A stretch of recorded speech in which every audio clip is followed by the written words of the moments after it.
Kebijakan ekspor pasir berupa sedimentasi di laut memunculkan polemik di penghujung masa pemerintahan Presiden Joko Widodo atau Jokowi.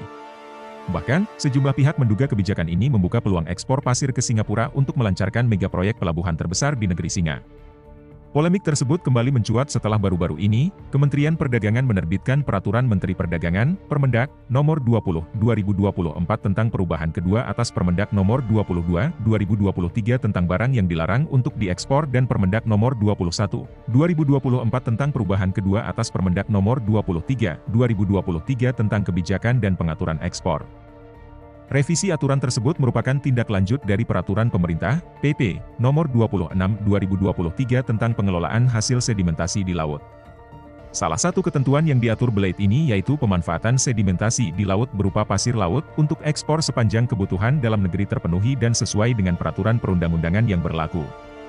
Sebelumnya, pemerintah juga telah menetapkan 7 lokasi yang dapat dilakukan pengerukan pasir laut dengan dalih pengelolaan hasil sedimentasi di laut melalui penerbitan Keputusan Menteri Kelautan dan Perikanan Nomor 16/2024 tentang Dokumen Perencanaan Pengelolaan Hasil Sedimentasi di Laut.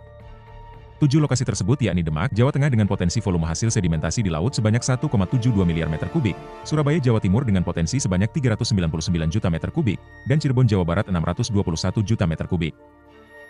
Kemudian, Indramayu, Jawa Barat dengan potensi volume hasil sedimentasi di laut sebanyak 1,10 miliar meter kubik, Karawang, Jawa Barat sebanyak 1,74 miliar meter kubik, Selat Makassar, Kalimantan Timur sebanyak 2,97 miliar meter kubik, dan Natuna Utara Kepulauan Riau sebanyak 9,09 miliar meter kubik.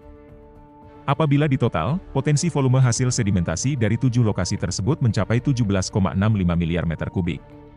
Sejumlah pihak menduga kebijakan tersebut berpotensi membuka peluang ekspor pasir di sejumlah wilayah Indonesia, termasuk di Natuna dan Natuna Utara, ke Singapura guna mendukung rencana megaproyek pelabuhan terbesar di negeri singa. Sekretaris Jenderal Koalisi Rakyat untuk Keadilan Perikanan, Kiara, menilai bahwa wilayah Natuna Utara menjadi daerah yang paling ingin dikeruk.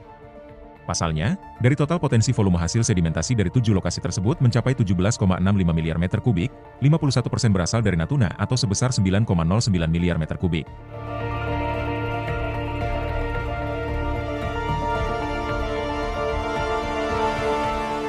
Presiden Jokowi menekankan agar kebijakan pembukaan ekspor untuk hasil sedimentasi di laut tidak disalahartikan sebagai pembukaan ekspor pasir laut yang selama 20 tahun kebelakang telah dilarang. Dia menegaskan bahwa pemerintah hanya membuka keran ekspor untuk hasil sedimentasi di laut sehingga harapannya tak ada lagi pihak yang salah kaprah dalam mengartikan kebijakan pemerintah tersebut. Itu bukan pasir laut ya, yang dibuka adalah sedimen yang mengganggu alur jalannya kapal. Sekali lagi bukan, nanti kalau diterjemahkan pasir beda loh ya, sedimen itu beda, meskipun wujudnya juga pasir sedimen, tapi sedimen.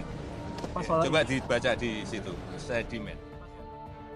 Di sisi lain, pemerintah juga memastikan akan melakukan pengawasan dan verifikasi ketat guna memastikan proses ekspor pasir berupa sedimentasi di laut berjalan sesuai dengan regulasi.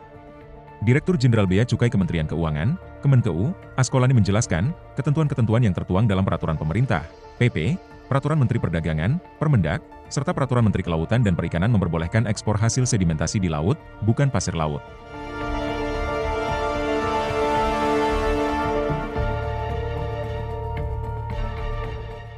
Direktur Pusat Kajian Pembangunan Kelautan dan Peradaban Maritim Universitas Trilogi Jakarta Muhammad Karim meminta pemerintah untuk mencabut kebijakan yang mengatur pengelolaan hasil sedimentasi di laut. Dia menuturkan, secara oseanografi, sedimentasi laut ada yang bersifat alamiah.